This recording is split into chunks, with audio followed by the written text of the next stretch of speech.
নমস্কার বন্ধুরা, সুন্দর একটা সকালের সকলকে শুভেচ্ছা জানিয়ে আজকে আমার ব্লগটি শুরু করছি। সকলেই আমার ব্লগটি দেখো, আর কেমন লাগলো ব্লগটি সকলেই আমাকে জানাবে কমেন্টে। আর আমার ভিডিওগুলো সবার সঙ্গে শেয়ার করে নেবে, আর আমার চ্যানেলটাকে সাবস্ক্রাইব করতে ভুলবে না কিন্তু বন্ধুরা। দেখো, সকালবেলা তোমার দাদাভাই নিয়ে এসছে একটা আম। এখন তো আমের সিজন না, কিন্তু 12 মাসে যেই আমগুলো পাওয়া যায় সেই আমই নিয়ে এসছে। আর দেখো, কাঁচা তেঁতুল নিয়ে এসছে। আমি বলেছিলাম ধনেপাতা আনতে, তাই ধনেপাতা নিয়ে এসছে। এই আজকে নিয়ে এসছে। আর মাছ রয়েছে ঘরে, পুঁটি মাছ রয়েছে। আজকে ভেবেছি পুঁটি মাছের চচ্চড়ি করবো। একটু তোমাদের সঙ্গে রেসিপিটা শেয়ার করবো যে কী করে পুঁটি মাছের চচ্চড়ি করলাম। আর ঘুগনি করবো, যে কালকে রাত্রিবেলায় মটরটা ভিজিয়ে রেখেছিলাম, আজকে প্রেশার কুকারে সিটি দিয়ে দেবো। তারপরে আমি বিকালবেলায় ঘুগনিটা করবো। আজকে তো আমাদের এখানে আর একটা ঠাকুর বিসর্জন যাবে, জগদ্ধাত্রী ঠাকুর। তাই আমরা তো সন্ধ্যেবেলায় চলে যাবো। তাই বিকালবেলায় ঘুগনিটা তৈরি করে নেবো, দিয়ে ছেলে মেয়েকে খাইয়ে দেবো, দিয়ে আমরা ঠাকুর দেখতে যাবো। আর আগের দিন তো তোমরা দেখলেই যে কত রাস্তায় ভিড় হয়েছিল, ঠাকুর দেখতে গেছিলাম সেই ভিডিওটা। তাই জানো তো, আজকেও প্রচুর ভিড় হবে রাস্তাঘাটে। আজকেও হয়েছে তাড়াতাড়ি করে একটুখানি রান্নাবান্না করে নেবো, আর বিকালে ঘুগনিটা করে ছেলে মেয়েকে খাইয়ে দেবো। তারপরে যাবো, নাহলে ওদের আবার খিদা পেয়ে যাবে, আর আস্তে আস্তে 10:30 11টা বেজে যাবে। এর জন্য এখন ঘুগনিটা আমি করবো না, ঘুগনিটা মটরটা সেদ্ধ করে রাখবো, বিকালবেলা ঘুগনিটা আমি করবো।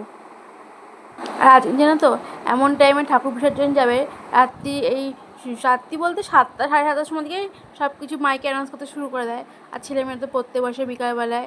আর যেই দেখবে মাইকে অ্যানাউন্স করছে যে ঠাকুর যাবে, এই টাইমে বেরাবে, ওদের আর পড়ার মন বসে না। তার জন্য ওদের বলেছি বিকাল বিকাল পড়তে বসে যাবি, পড়া হয়ে গেলে ঘুগনি দেবো আর রুটি। তোমার দাদাভাইকে বলেছি রুমালি রুটি নিয়ে আসতে, রুমালি রুটি দিয়ে ঘুগনি দিয়ে খাইয়ে দেবো। তারপরে তোদেরকে নিয়ে যাবো। ছেলে মেয়েকে বলা হয়ে গেছে। ওরা বলছে ঠিক আছে মা, তাহলে আমি বিকাল বিকাল আমরা পড়তে বসে যাবো, তারপরে আমরা খেয়ে দিয়ে যাবো। এটা ঠিক, অতক্ষণ দাঁড়িয়ে থাকতে থাকতে খিদাও পা তো ব্যথা হয়, খিদাও পেয়ে যায়। তার জন্য আমরা খেয়ে দিয়েই যাবো মা। এই আমি ঘুগনিটা এখন প্রেশারে সিটি মেরে নেবো। ঘুগনিটার মটর দিয়ে দিয়েছিলাম প্রেশারের মধ্যে, তোমরা দেখলেই। আর যেই পরিমাণ মটর সেই পরিমাণই জল দিয়েছি, আর নুন হলুদ দিয়ে এখন প্রেশারে আমি সিটি করে দেবো। তারপরে আমি বিকালবেলা ঘুগনিটা তৈরি করবো। আবার জানো তো, তোমার দাদাভাই কালকে নিয়ে এসেছে এক গাদা পুঁটি মাছ। এই পুঁটি মাছ ছাড়ানো বাছা খুব কষ্টকর একটা জিনিস। তাই ভেবেছি বেশি যা মাছ এনেছে অর্ধেক রেখে দেবো, আর অর্ধেক আজকে করবো, অর্ধেক টক করবো, আর অর্ধেক পুঁটি মাছের চচ্চড়ি করবো। তাই ভাবলাম যা রাতি চচ্চড়িটাই করি প্রথমে, আর কালকে পুঁটি মাছের টকটা করে দেবো। কাঁচা তেঁতুল এনেছে, আম এনেছে, ঘরে জলপাই রয়েছে, যে কোনো একটা দিয়ে টক করে দেবো। এই পুঁটি মাছটা আমি ধুয়ে নিয়েছিলাম বেশ ভালো করে, কেটে কুটে নুন হলুদ মাখিয়ে রেখে দিয়েছিলাম। এখন পুঁটি মাছগুলোকে আমি তেলে ভেজে নেবো। আর জানো তো, এই পুঁটি মাছের চচ্চড়ি খেতে খুব ভালো লাগে। আমার তো খুব ভালো লাগে পুঁটি মাছের চচ্চড়ি খেতে। এর মধ্যে যদি একটু আলু তো দেবোই, আলু দিয়ে পুঁটি মাছের চচ্চড়িটাই করবো, কিন্তু বেগুন, তারপরে পেঁয়াজ কলি, মূলো এইসব দিয়ে করলেও পুঁটি মাছের চচ্চড়িটা খুব ভালো লাগে। যখন আমরা ছোটো ছিলাম, তখন এই শীতের দিনে কত রকম সবজি পাওয়া যেত না বলো, তখন আমার বাবা নিয়ে আসতো এই পুঁটি মাছ, তারপরে চুনো মাছ, মাছ চচ্চড়ি করতো, মানে তাই দিয়ে ভাত খাওয়া হয়ে যেত। কিন্তু এখন বয়সের সাথে সাথে সব কিছুই পাল্টে যায়। এখন তো ভাতই খাই এক মুঠো, আর তেলের জিনিস খেতেই পারে না। তেল বেশি খেলেই নানা রকম সমস্যা হয় পেটে, তেল খাওয়াই যায় না। তাও আজকে ভেবেছি অলিভ অয়েল দিয়ে পুঁটি মাছের চচ্চড়িটা করবো। তাই আমি অলিভ অয়েল দিয়ে পুঁটি মাছের চচ্চড়িটা করছি। আর জানো তো, বেগুন এখন খেতে পারি না, বেগুন খেলে অ্যালার্জি হয়। আর পেঁয়াজ কলি তো সেরকম বাজারে ওঠেনি। আমার দাদাভাইকে বললাম যে পেঁয়াজ কলি আনতে পারতে, বলছি না পেঁয়াজ কলি এখনও ওঠেনি। আর মূলো, আমি বলছি না মূলো তো আমারও অসুবিধা হয়, মূলো এখন খাবো না, যখন ভালো মূলো উঠবে তখন আনবে, তখন একটুখানি মূলো দিয়ে চচ্চড়ি করে দেবো, খাবো। পুঁটি মাছগুলো তো দেখো ভাজা হয়ে গেছে, আর ভাজতে ভাজতে দেখছি যে কয়েকটা মাছ ভেঙে গেছে। কি করব, হয়তো তেলটা ভালো করে তখন গরম হয়নি, আমি মাছগুলো দিয়ে দিয়েছিলাম, বুঝতে পারিনি। তাড়াতাড়ি করে করবো ভাবছিলাম, রান্নাটা এই করতে করতে কিছুটা মাছ হয়তো ভেঙে গেছে। ওই থাক, একটা দুটো করে সবাই মুখে পেলেই হবে। আর তো মাছ তো ছিল, কিন্তু টক করবো বলে মাছগুলো রেখে দিলাম। আর মাছের চচ্চড়ি একবেলাই খাবো। আর ছোটো মাছ তো গলায় কাটা ফাটা লেগে গেলে রাত্রিবেলা খেতে চাই না, এই জন্য একবারের জন্যই করলাম, এই জন্য অল্প মাছই নিয়েছি। আর এই মাছের চচ্চড়িটা আমি কী করে করলাম তোমাদের সঙ্গে রেসিপিটা আমি শেয়ার করছি। প্রথমে তো মাছগুলো ভেজে নিলাম, তোমরা দেখতেই পাচ্ছ। তারপরে আমি পেঁয়াজ দিয়ে দিয়েছিলাম কড়াইতে, আর রসুন কুচি দিয়ে দিয়েছিলাম। পেঁয়াজ আর রসুন কুচিটা খুব ভালো করে ভাজা ভাজা করে নিয়েছিলাম। তারপরে আমি এর মধ্যে দিয়েছিলাম আলুগুলো ভাজা ভাজা করে নিয়েছিলাম। তারপরে নুন, হলুদ, জিরের গুঁড়ো, কাঁচা লঙ্কা চিড়ে দিয়ে দিয়েছিলাম। তারপরে জল দিয়ে দিয়েছিলাম। জলটা ফুটে উঠলে আমি তার মধ্যে মাছগুলো দিয়ে একটু ঘন ঘন করে নিয়েছিলাম। আর সবার শেষে দিয়েছিলাম ধনেপাতা কুচি। আর জানো তো, বেশি কিছু মশলা না, কিন্তু কিন্তু খেতে খুব ভালো লাগে। তোমরা এরকম করে পুঁটি মাছের চচ্চড়ি খাবে, দেখবে খুব ভালো লাগবে খেতে। এ দেখো, আমার মাছ চচ্চড়ি অনেকটা হয়ে এসেছে, এখন আমি নামিয়ে নেব। তো খাওয়া দাওয়া হয়ে গেছিলো, এখন বিকেল 5টা মতো বাজে। এখন আমি ঘুগনিটা তৈরি করব। আর আমার ছেলেকে একটু ঘুম পাড়িয়ে দিয়েছিলাম, এখন ঘুম থেকে উঠে বলছে, ও মা ঘুগনি তৈরি করছো? আমি বলছি হ্যাঁ ঘুগনি তৈরি করছি, তুমি পড়তে বসে যাও, ঘুগনিটা আমি তৈরি করছি। আর ঘুগনিটা আমি কী করে তৈরি করলাম, তোমাদের তো অনেকেই ঘুগনি তৈরি করতে জানো, তো আমি একবার রেসিপি তোমাদের সঙ্গে শেয়ার করছি। আর জানো তো ঘরে দেখলাম পনির ছিল, আমি ঘুগনিটা যে পনির দিয়ে করবো। আর ছেলে বলছে মা পনির দিয়ে ঘুগনি করবে? আমি বলছি হ্যাঁ ঘুগনিটা পনির দিয়েই করবো। এই যে আমি এখন ঘুগনি তৈরি করছি। প্রথমে তেলের মধ্যে দিয়ে দিলাম পেঁয়াজ কুচি, তারপর আদা রসুন বাটা দিয়েছিলাম, তারপর ধনে জিরে লঙ্কার গুঁড়ো, কাশ্মীরি রেড চিলি পাউডার, একটু গরম মশলা গুঁড়ো, টমেটো কুচি সব দিয়ে বেশ মশলাটাকে কষিয়ে নিয়ে এখন সেদ্ধ করা মটরটাও আমি দিয়ে দিলাম। বেশ ভালো করে কষাবো এই মটরটা দিয়ে। তারপর আমি গরম জল করে রেখেছি, গরম জল দেবো। জানো তো রান্নায় যত তুমি গরম জল দেবে তত কিন্তু রান্নার টেস্টটা খুব ভালো হয়। আর ঠান্ডা জল দিলে না কীরকম একটা বাজে লাগে, এই জন্য আমি সব রান্নায় গরম জলই দিই। আমি গরম জল বলতেই গঙ্গা জল বলে দিয়েছি, তোমরা আমাকে এই ভুলটা মার্জনা করে দেবে। আমি গরম জলই বলতে গেছি। এখন গরম জল দিয়ে দিলাম। এখন তারপর ঘুগনিটা এখন রেডি হোক, তৈরি হোক আস্তে আস্তে। তারপরে আমি পনিরটা দিয়ে দেবো, কারণ একবারে পনিরটা দিলে না তাহলে পনিরটা গলে যাবে। আর যেহেতু গরম জল দিয়েছি, গরম জলের পরে যদি পনির দিই তাহলে পনিরটা খুব গলে গিয়ে একদম ঘুগনির সঙ্গে মিশে যাবে। তাই আমি কিছুক্ষণ পরেই পনিরটা দিলাম। আর জানো তো এই ঘুগনির মধ্যে পনির দেওয়ার এটা জানতাম না, ঘুগনির মধ্যে পনির দেয়। তোমার দাদাভাই সেদিনকে রাস্তার ধারে বিক্রি করে ঘুগনি, সেখান থেকে কিনে নিয়ে এসেছিলো ঘুগনি, তখন দেখলো ঘুগনির মধ্যে পনির দিয়েছে। তাই আমার ছেলে বললো কি মা এদিকে তাহলে আমাকে ঘুগনি দিয়ে পনির দিয়ে করে দিও তো। আমি বললাম ঠিক আছে, তাহলে আজকে সুযোগ সুবিধা রয়েছে যে ঘুগনি করছি যখন ঘরে পনিরও রয়েছে, তাহলে ঘুগনিটা যে পনির দিয়েই করে দিই। আর ও তো দেখে খুব খুশি হয়ে গেছে যে মা ঘুগনি করছে পনির দিয়ে। আমি বলছি হ্যাঁ কোনো কিন্তু চাটনি করলাম না। ঘুগনির দোকানে বা ফুচকা দোকানে তো ওরা মিষ্টি চাটনি দেয়, তাহলে ঘুগনিটা খেতে আরও ভালো লাগে, কিন্তু আমার কাছে কোনো চাটনি নেই, আমি চাটনি আর করতেও পারি, তুমি টমেটো সস দিয়ে খেয়ে নেবে। আমার ছেলেকে বললাম। আর মেয়ে বললাম মা আমি ঘুগনি অল্পই খাবো, তুমি তো জানোই আমি ঘুগনি সেরকম পছন্দ করি না, ঘুগনি অল্পই খাবো। আমি ঠিক আছে অল্পই খেয়ে যেও, কেননা পেটে তো খিদে পেয়ে যাবে, অনেকক্ষণ দাঁড়িয়ে থাকতে হবে, তাই তো অল্পই খেয়ে যেও। ও বললো ঠিক আছে মা। আর এই ঘুগনির মধ্যে আমি একটু চিনিও দিয়েছি, কেন ঝাল মিষ্টি সব ঠিকঠাক হবে, তাহলেই তো রান্নার টেস্টটা খোলে, তাই না বলো? যেন অল্প করে চিনি, ঝালটা দেখলাম যে ছেলে বেশি ঝাল হলে খেতে পারবে না, তাহলে একটু মিষ্টি দেওয়া দরকার। আর রান্নায় তো আমি সব রান্নায় একটু করে মিষ্টি দিই, তাহলে রান্নার টেস্টটা বেশি হয়। যে আমি এখন শাহি গরম মশলা দিয়ে দেবো ঘুগনির মধ্যে, আর সবার শেষে দেবো ধনেপাতা কুচি। ধনেপাতা কুচি দিলে তো আরও বেশি একটা গন্ধ বের, সুন্দর গন্ধ বেরোয়, ধনেপাতা একটা সুন্দর গন্ধ রয়েছে। আর জানো তো ওই যে এখন যে বেরোয় না দেশি ধনেগুলো, সেই ধনেপাতাগুলোই খেতে বেশি ভালো লাগে, কেননা হাইব্রিড ধনেপাতাগুলো একদম টেস্ট হয় না, আর কোনো গন্ধই পাওয়া যায় না। আমাদের বাড়িতে যে দিদি কাজ করে, সেই দিদি তো একটু গ্রামের দিকে থাকে, আগেরবার দিদিকে দিয়ে আনিয়েছিলাম, চাষিরা চাষ করে মাঠে, সেই দেশি ধনেপাতা দিদিকে দিয়ে আনিয়েছিলাম, দিদি এনে দিয়েছিলো। আর সত্যি এত সুন্দর গন্ধ, মানে ধনেপাতার মতনই গন্ধ। ওই হাইব্রিডের ধনেপাতাগুলো কোনো গন্ধ থাকে না, আর মোটা মোটা কি বাজে। এই যে দেখো আমার ঘুগনি তৈরি হয়ে গেছে, এখন ছেলেমেয়েকে দিয়ে দিই খেতে। এই দেখো আমরা চলে এসেছি রাস্তায়, বাবা রে বাবা আজকে একটু দেরি হয়ে গেছে আমাদের আসতে। দেখো রাস্তা দুধারে কত লোক, মানে লোকের লোকালয় একদম, আর কিচ্ছুই দেখা যাচ্ছে না, গাড়ি ঘোড়াও আটকে দিয়েছে। আর আজকে আমরা আস্তে আস্তে দেখো ঠাকুর চলে এসেছি, আজকে একটু দেরি হয়ে গেছে আমাদের আসতে, রান্না করা ছেলেমেয়ে খাওয়া দাওয়া পড়ানো, এগুলো দেরি হয়ে গেছে আজকে আমাদের আসতে। আর দেখি লাইটিং চলে এসেছে অনেকটাই, আমার বোনও এসেছিলো এখানে ঠাকুর দেখতে, বোন বারবার ফোন করছে কখন আসবি কখন আসবি, আমরা যারা আসবো এই করতে করতে দেখো আমরা চলেও এসেছি। আর দেখি লাইটিংও চলে এসেছে, ভালোই হলো, মানে তাড়াতাড়ি করে ঠাকুর চলে যাবে এবার, মানে বেশিক্ষণ দাঁড়াতে হবে না। দেখো লাইটিংগুলো আসছে, তোমরা দেখতে থাকো লাইটিংগুলো।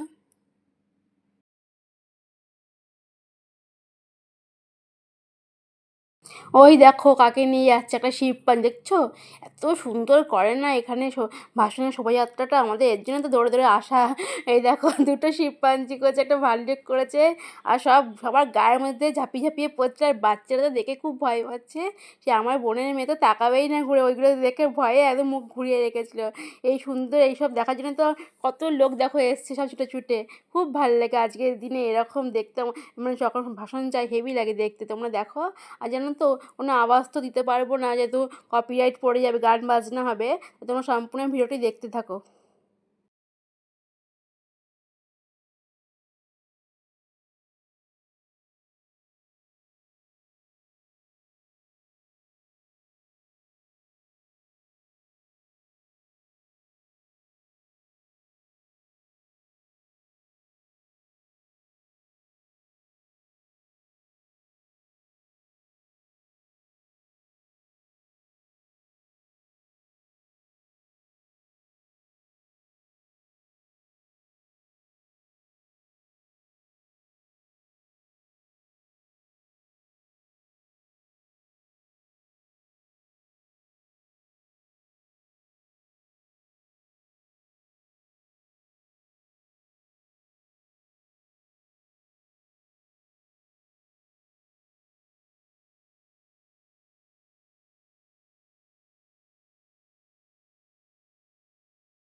দেখো কি সুন্দর সুন্দর গেটগুলো চলে আসছে, একের পর এক গেট আসছে। আর লাইটিংগুলো দেখো, কারুকার্যগুলো গেটের এত সুন্দর লাগে। এগুলো দেখার জন্য তো মানুষ এসছে। আর আমরা জানো তো একবার এসেছিলাম তখন 48 না 49টা গেট গেছে। কতক্ষণ মানে দাঁড়িয়ে থাকতে হয়েছে, দাঁড়িয়ে দাঁড়িয়ে পা ব্যথা হয়ে গেছে আমাদের। এটা দেখো ঘট ঘট লাইটিং করা গেট। আর দেখো আসতেই রয়েছে গেট। এই লাইটিং গেট তো করে, তার সঙ্গে সঙ্গে মানুষগুলোকেও সাজায় জানো তো। এত সুন্দর সুন্দর মানুষগুলোকে সাজায় যে দেখে হাসিও পায় যে বাবা কি সুন্দর সাজিয়েছে। আর দেখো এবার আসে ভারত মাতা। ভারত মাতাকে লাইটিং এর গেট তো করে, তার সঙ্গে সঙ্গে মানুষকেও সাজায় জানো তো। এত সুন্দর সুন্দর মানুষগুলোকে সাজায় না, দেখতে কি ভালো লাগে। দেখো এখানে করেছে ভারত মাতা। আবার আমাদের যে ওয়ার্ল্ড মহিলাদের বিশ্বকাপ খেলা হলো, ক্রিকেট খেলা, বিশ্বকাপ খেলা যে মহিলারা জিতেছে সেটারও একটা করেছে এখানে প্রদর্শনী। এটাও আমরা দেখলাম। দেখো তোমরা যদি দেখতে পাও, দেখতেই মানে ভিডিওটা সময় চলে যায়, দেখা যাবে ঠিকই, তোমরা দেখো।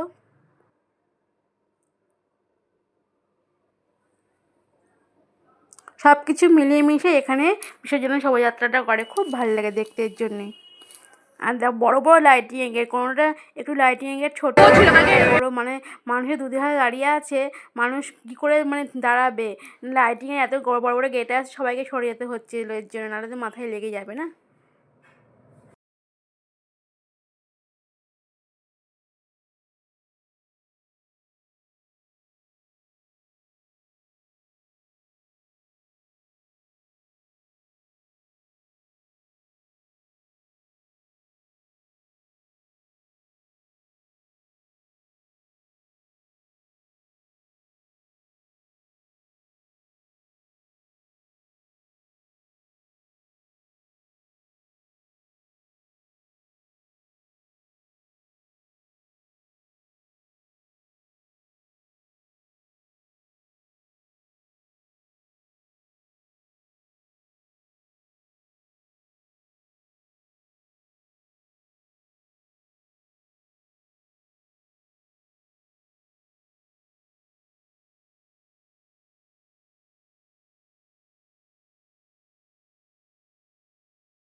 ওই দেখো মাকে নিয়ে চলে এসছে বন্ধুরা, কি সুন্দর দেখো, কত বড় মা করেছিল দেখো, এত উঁচু এত লম্বা ঠাকুরটা করে না, এত ভালো লাগে দেখতে। ওই দেখো মাকে তোমরা প্রণাম করে নাও বন্ধুরা। আর আমার সম্পূর্ণ ভিডিওটা কেমন লাগলো তোমরা অবশ্যই আমার কমেন্টে জানাবে, আর আমার ভিডিওটি সবার সঙ্গে শেয়ার করে নেবে, আর আমার চ্যানেলটাকে সাবস্ক্রাইব করতে ভুলবে না বন্ধুরা। তোমরা দেখতেই পাচ্ছ আমার একদম সাবস্ক্রাইব নেই, তোমরা প্লিজ আমাকে সাবস্ক্রাইব করে আমার পাশে থেকো। এই দেখো মা চলে যাচ্ছে, মাকে বিদায় জানালাম এই বছরের মতো, আবার সামনের বছর মা আসবে। মাকে এটাই বললাম, মা তুমি নিজেও ভালো থেকো, আমাদেরকেও ভালো রাখো, তোমরা সকলে সুস্থ থেকো বন্ধুরা, ভালো থেকো এবং আনন্দ থেকো। এখন তাহলে আসি বন্ধুরা, টাটা।